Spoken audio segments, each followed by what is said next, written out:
Bismillahirrahmanirrahim. Alhamdulillahirabbil alamin wassalatu wassalamu ala asyrafil anbiya'i wal mursalin nabiyina Muhammadin wa ala alihi wa sahbihi ajma'in amma ba'd. Melanjutkan pembahasan tentang teori at-ta'assuf fi isti'malil haqq. Nadhariyatu ta'assufi fi isti'malil haqq. Teori tentang penyalahgunaan hak. Kaidah ini secara penerapan sangat penting.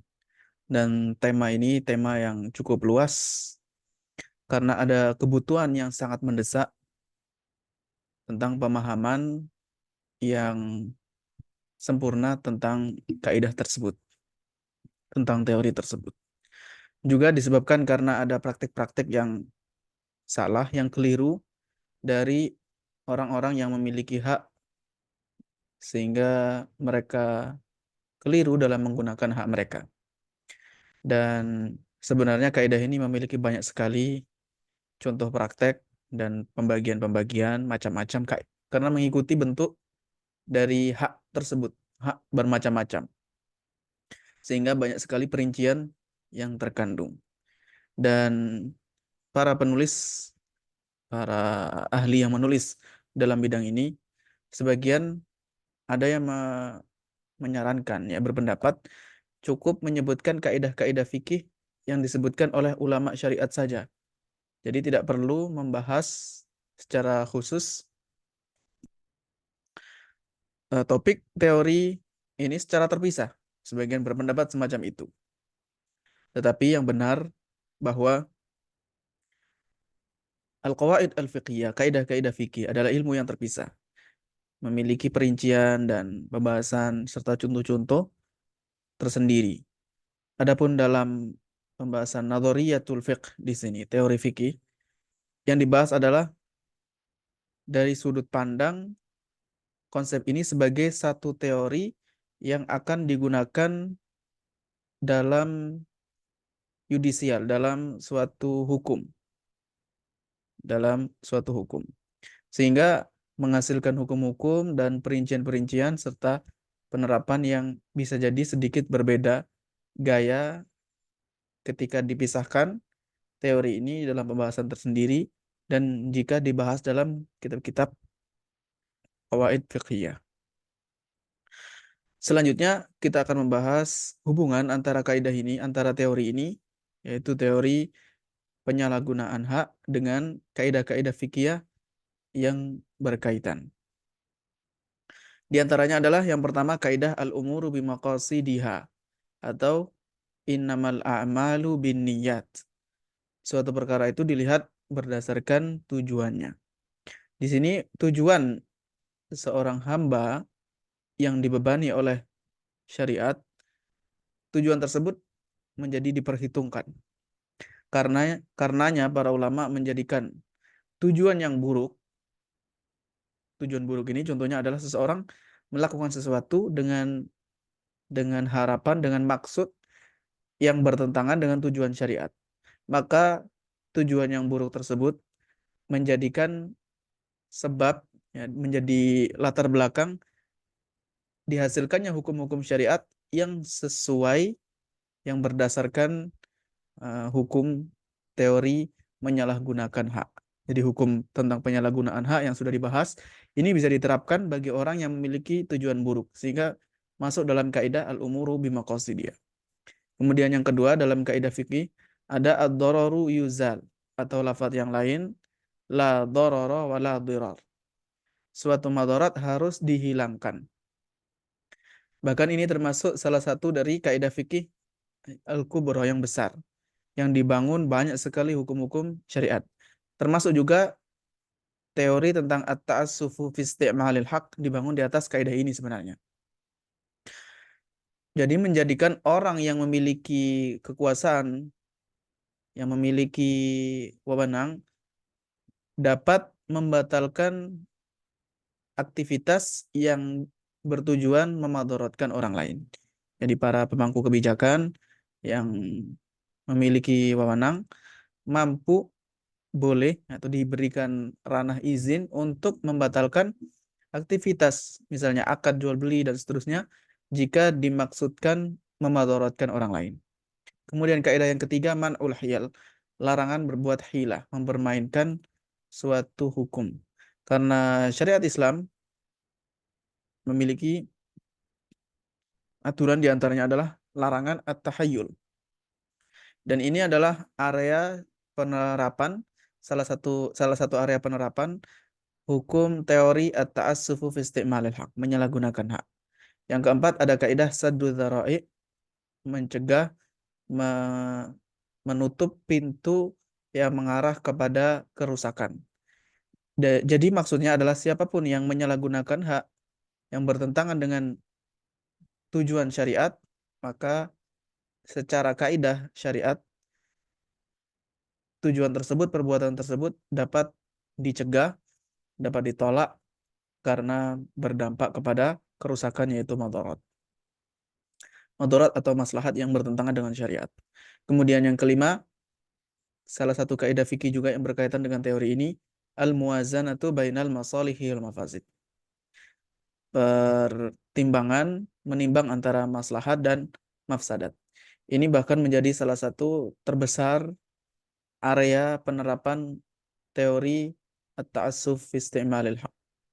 Karena perbuatan yang dilakukan oleh pemilik hak jika berdampak kepada mafsadat yang lebih besar dibandingkan maslahat yang ingin diraih, maka dapat dicegah, menjadikan dilarang, tidak boleh dilakukan. Walaupun dia tujuannya untuk mendapatkan maslahat, tetapi jika berdampak kepada kerusakan yang lebih besar, maka dilarang.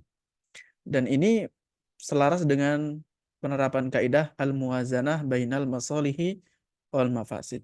Karena dalam al-muwazanah bainal masalihi wal mafasid juga di dalamnya ada banyak kaidah.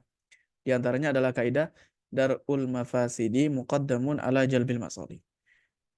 Ketika imbang antara mencegah kerusakan dan mendapatkan maslahat, maka lebih dikedepankan sisi mencegah mafsadat dibandingkan mendapatkan maslahat tersebut.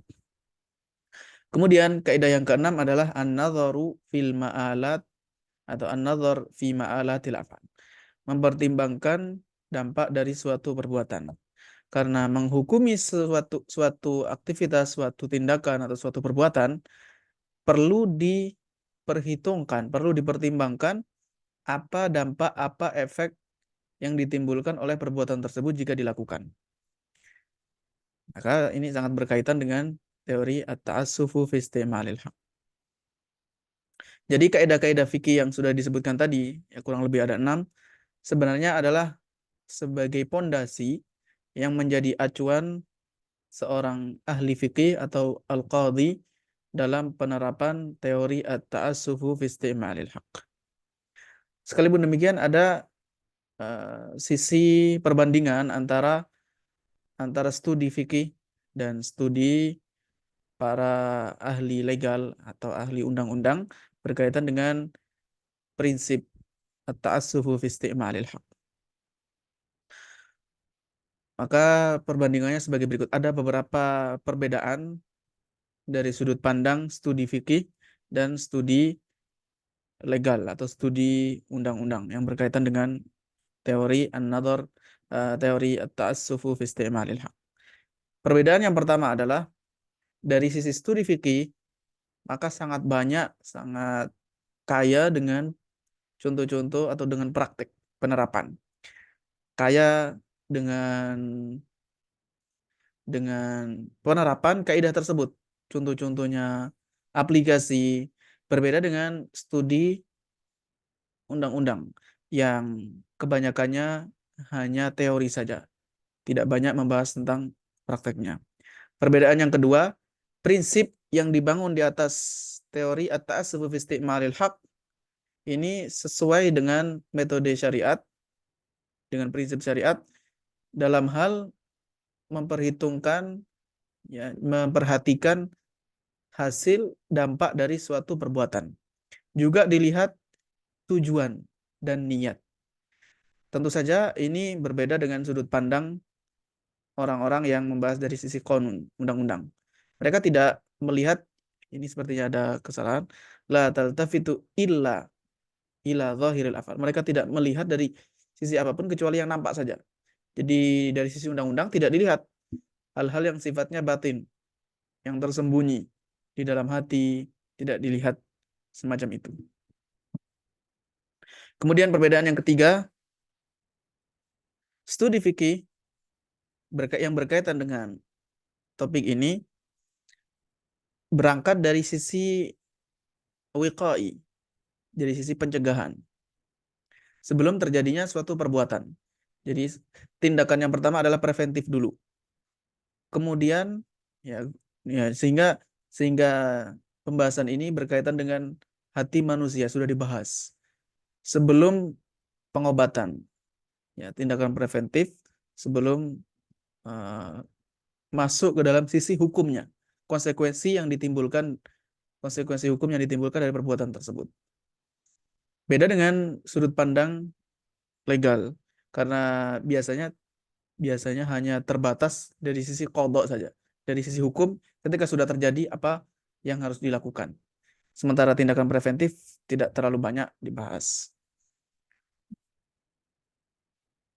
Karena dari sisi fikih, maka para fuqaha melihat dari sisi diyana, dari sisi agama, yang seseorang bertaqarrub kepada Rabb-nya, mendekatkan diri kepada Allah. Ya, misalkan dalam hal asy-syuf'ah, hak syuf'ah. Pada dasarnya seseorang boleh menjual sesuatu yang menjadi miliknya kepada siapapun yang dia mau, kepada siapapun yang dia kehendaki, bebas jual ke siapapun. Tetapi jika penjualan ini berdampak kepada madarat bagi syarik, bagi serikatnya, kepemilikan bersama, maka kita katakan saat itu disyariatkan bagi asyarik, ya, orang yang ingin menjual ini, untuk memberitahu pihak lain yang bekerja sama dengannya bahwa dia mau menjual kepemilikannya, menjual bagiannya. Ini dari sisi ad-diyana, dari sisi, maksudnya adalah dari sisi agama. Lalu setelah itu jika dia ingin menjual bagiannya, ya boleh bagi syarik, ya bagi teman-temannya yang atau bagi orang lain yang memiliki kebersamaan dalam berserikat dalam hal tersebut untuk memberikan syuf'ah. Jadi mengambil bagian dari harga yang dibeli tersebut. Jadi misalkan kalau ternyata tidak sesuai, bisa memiliki hak. Tetapi jika dia mengatakan ini milik saya dan saya bebas untuk melakukan apapun semau saya, maka kita katakan Anda telah menyalahgunakan hak Anda. Dari sini maka syariat Islam memberikan aturan, yaitu diberikan hak syuf'ah. Jadi dia bisa membeli lagi jatah temannya tadi, membeli lagi kepada orang yang ketiga yang baru, dia beli dengan harga yang sama dan dia bisa memaksa itu. Dia memiliki hak untuk mendapatkan itu. Kemudian dari sisi yang kedua yang dilihat juga dalam sudut pandang fikih adalah sisi qadha. Ketika serikat dalam syuf'ah tadi, ya, dalam hak kepemilikan bersama, untuk mengambil jatah teman yang, ya, pihak yang menjual dengan cara syuf'ah. Dia memiliki hak syuf'ah dari sisi qadha. Tapi sebelum itu dia memiliki hak dari sisi diyana. Ya.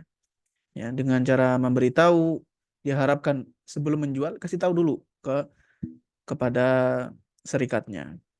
Inilah yang berkaitan dengan kaidah ini. Jadi kurang lebih ada tiga perbedaan mendasar antara studi fikih dengan studi qanun dalam memandang, dalam penerapan kaidah at-ta'assufu fi isti'malil haq. Mudah-mudahan bermanfaat, dan selanjutnya kita akan membahas tulisan-tulisan para ulama, tulisan-tulisan para ahli dalam kaitannya dengan teori at-ta'assufu fi isti'malil haq. Wallahu a'lam bishawab. Wa sallallahu wasallam ala nabiyyina Muhammad walhamdulillahi rabbil alamin.